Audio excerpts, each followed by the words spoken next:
Hello students, welcome to my YouTube channel. Before start, please subscribe, like, share, also hit the bell icon, never miss regular updates. Thank you.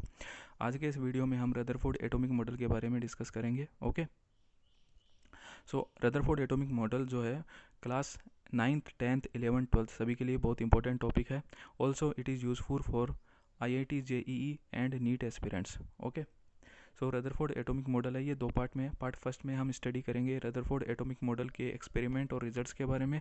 Part second में हम discuss करेंगे Rutherford atomic model के conclusion और drawbacks के बारे में. Okay, so let's start. Rutherford atomic model. In 1911 Rutherford और उनके दो colleagues Geiger and Marsden,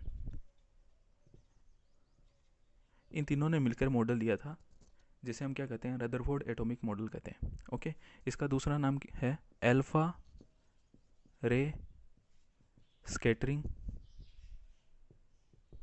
experiment. Okay, Thompson model में बहुत सारी लिमिटेशंस थी. ओके, उनको दूर करने के लिए रदरफोर्ड ने अपना एटॉमिक मॉडल दिया था. थॉमसन मॉडल के बारे में प्रीवियस वीडियो में हम डिस्कशन कर चुके हैं. अगर आपने अभी तक नहीं देखा हो तो आई बटन पर क्लिक करके या डिस्क्रिप्शन में लिंक पर क्लिक करके देख सकते हैं. ओके, आपके सामने एक डायग्राम शो हो रहा है जिसे हम क्या, जो कि है अल्फा रे स्कैटरिंग एक्सपेरिमेंट है. ओके, तो सबसे पहले हम इसके एलिमेंट्स के बारे में डिस्कस करते हैं. तो सबसे पहला इसका एलिमेंट है lead box.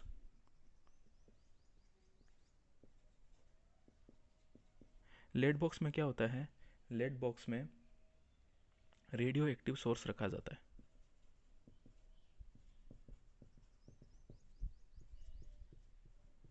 Okay, radio active source रखा जाता है. रेडियो एक्टिव सोर्स के लिए रेडॉन और पोलोनियम का यूज़ किया जाता है. ठीक है, ये रेडियो एक्टिव सोर्स क्या होते हैं, जो अल्फा पार्टिकल को एमिट करते हैं. अल्फा पार्टिकल्स को क्या करते हैं, एमिट करते हैं. ठीक है, अल्फा पार्टिकल क्या होते हैं, अल्फा पार्टिकल हीलियम न्यूक्लियाई होते हैं जिनका एटॉमिक नंबर 2 होता है और मास नंबर कितना होता है, 4 होता है. ठीक है, लेड बॉक्स के आगे लेड डायफ्राम रखा होता है.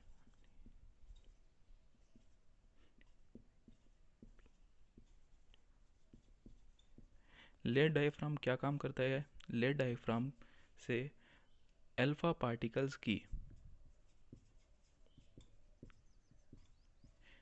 हमें क्या मिलती है, एक बीम मिलती है, एक नैरो बीम मिल जाती है, जैसे लेज़र लाइट की बीम होती है, ठीक वैसे ही. ठीक है, तो लेड डायफ्राम क्या करता है, अल्फा पार्टिकल्स को एक नैरो बीम में कन्वर्ट कर देता है ताकि हमें लेज़र बीम जैसी एक शार्प बीम मिले. ओके, लेड डायफ्राम के आगे गोल्ड फॉइल रखी होती है.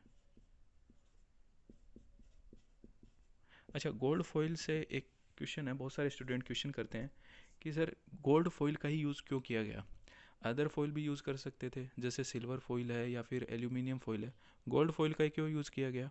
ठीक है, गोल्ड फॉइल को यूज़ करने के दो रीज़न है. पहला रीज़न है it can be made very thin. इसको क्या आप बहुत पतला बना सकते हो. ठीक है, 10⁻⁻5 सेंटीमीटर तक, जो कि इसमें यूज़ किया गया था. इसको बहुत पतला बनाया जा सकता है. Second point, gold nucleus is heavy for alpha particles. ठीक है, सो गोल्ड न्यूक्लियस जो होते हैं वो अल्फा पार्टिकल के लिए हेवी होते हैं. इसका मतलब क्या है कि जब अल्फा पार्टिकल और गोल्ड पार्टिकल के बीच का जो कोलिजन होता है, कोलिजन के बाद में गोल्ड पार्टिकल अपनी जगह पर बने रहते हैं. ऐसा नहीं है कि कोलिजन के बाद में गोल्ड पार्टिकल भी दूसरी जगह चला जाता है, ऐसा नहीं है. हाँ, अगर गोल्ड फॉइल की जगह अगर और कोई सी फॉइल होती और कोई मटेरियल की फॉइल होती तो उसके पार्टिकल ज़रूर इधर उधर चले जाते, लेकिन गोल्ड पार्टिकल्स होते हैं बहुत हैवी होते हैं अल्फा पार्टिकल्स के लिए. ठीक है, इसलिए कोलिजन होने के बावजूद गोल्ड पार्टिकल तो अपनी जगह पर ही बने रहते हैं, इसलिए गोल्ड फॉइल का यूज़ किया जाता है. नेक्स्ट, गोल्ड फॉइल के आगे होती है फ्लोरोसेंट स्क्रीन.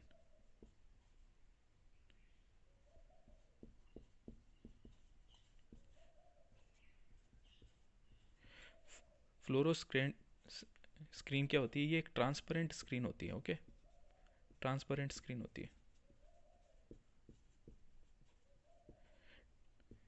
जैसे ही अल्फा पार्टिकल्स स्क्रीन पर डिटेक्ट होते हैं वैसे ही एक ग्लो प्रोड्यूस होती है। ठीक है, फ्लोरोसेंट प्रोड्यूस करते हैं। फ्लोरोसेंट का मतलब होता है लाइट प्रोड्यूस होना। ओके, सो फ्लोरोसेंट स्क्रीन जो होती है वो zinc sulphide, ZnS, aluminium and copper इनकी बनी होती है। ठीक है, जैसे ही अल्फा पार्टिकल डिटेक्ट होते हैं, ठीक है, वैसे ही वो क्या करते हैं? ग्लो प्रोड्यूस करते हैं, लाइट प्रोड्यूस करते हैं। ठीक है, फ्लोरोसेंट प्रोड्यूस करते हैं। फ्लोरोसेंट का मतलब ही होता है लाइट प्रोड्यूस करना। ओके, इसके बाद में होता है travelling microscope. Okay, travelling microscope के थ्रू हम क्या करते हैं? अल्फा पार्टिकल्स को डिटेक्ट करते हैं। ओके, सो ये पूरा एक्सपेरिमेंट है। ठीक है, एक चीज़ और है, ये पूरा का पूरा जो एक्सपेरिमेंट है ये वैक्यूम में किया गया। ओके, वैक्यूम में, नॉट इन एयर, एयर में नहीं किया गया। वाई? क्यों? क्योंकि अगर मीडियम एयर होता तो अल्फा पार्टिकल गोल्ड फॉइल के पार्टिकल से टकराने या कोलिजन करने से पहले ही एयर के पार्टिकल से कोलिजन कर लेते हैं, एयर के पार्टिकल से स्कैटर हो जाते। ठीक है, तो एक्सपेरिमेंट का कोई मतलब ही नहीं रहता। इसलिए ये जो पूरा का पूरा एक्सपेरिमेंट है ये वैक्यूम मीडियम में किया गया। ओके, सो सबसे पहले क्या होता है?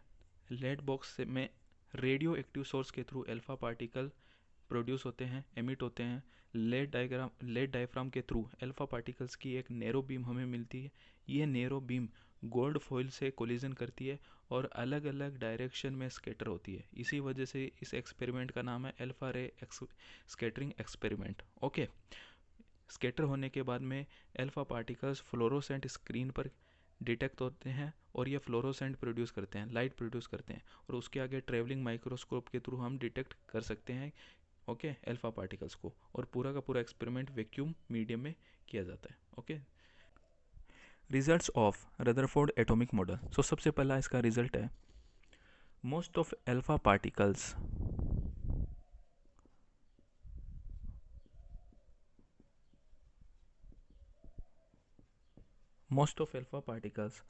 pass straight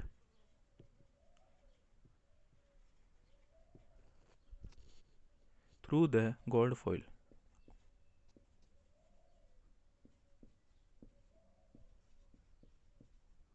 ओके, ज़्यादातर अल्फा पार्टिकल होते हैं वो बिना कोलिजन किए, बिना स्कैटर किए हुए गोल्ड फॉइल में से सीधे निकल जाते हैं। इसका मतलब ये है, रदरफोर्ड ने ये कंक्लूजन निकाला कि एटम का जो ज़्यादातर पार्ट है वो क्या है? एम्प्टी है। ठीक है, most part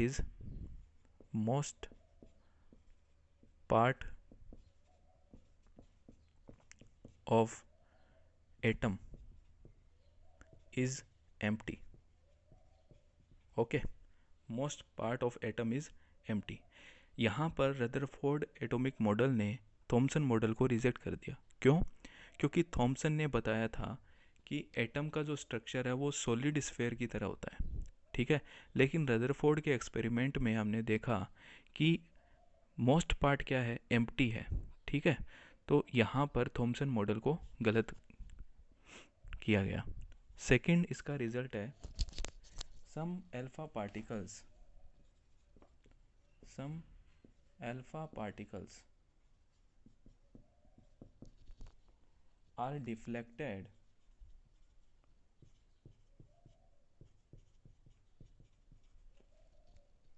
from the path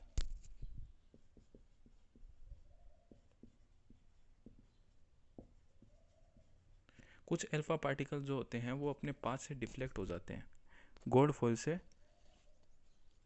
deflect होने के बाद में। Okay, small angle at small angles,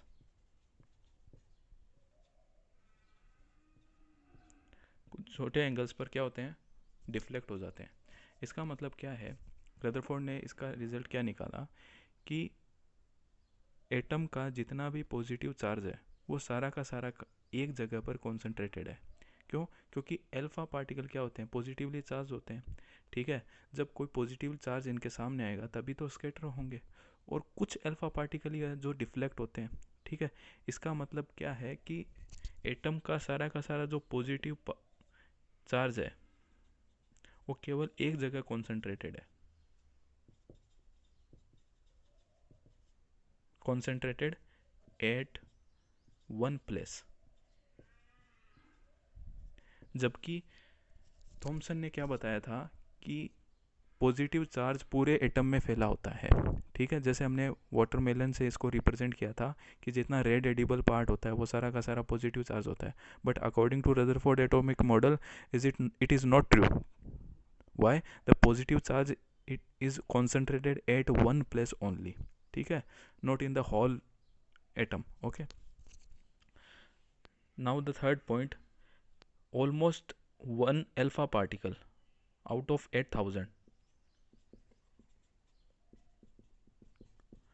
of 8,000 alpha particles deflect at 90 degree or more than 90 degree। 90 degree पर या 90 डिग्री से ज़्यादा के एंगल पर डिफ्लेक्ट होते हैं 8,000 में से एक अल्फा पार्टिकल। ठीक है, इसका मतलब ये है कि एटम का सारा मास भी क्या है, केवल एक जगह कॉन्सेंट्रेटेड है, कॉन्सेंट्रेटेड एट वन प्लेस। ठीक है, मास भी कहाँ पर होता है, केवल एक जगह। ऐसा नहीं है पूरे एटम में मास फैला होता है, नॉट। ठीक है, नेक्स्ट पॉइंट, एटम की साइज बहुत छोटी होती है। Atom size is very small. Okay, atom की साइज है वो बहुत छोटी साइज का होता है। ठीक है, सो आज के वीडियो में हमने देखा रदरफोर्ड एक्सपेरिमेंट के बारे में स्टडी किया और रदरफोर्ड मॉडल के रिजल्ट्स के बारे में स्टडी किया है।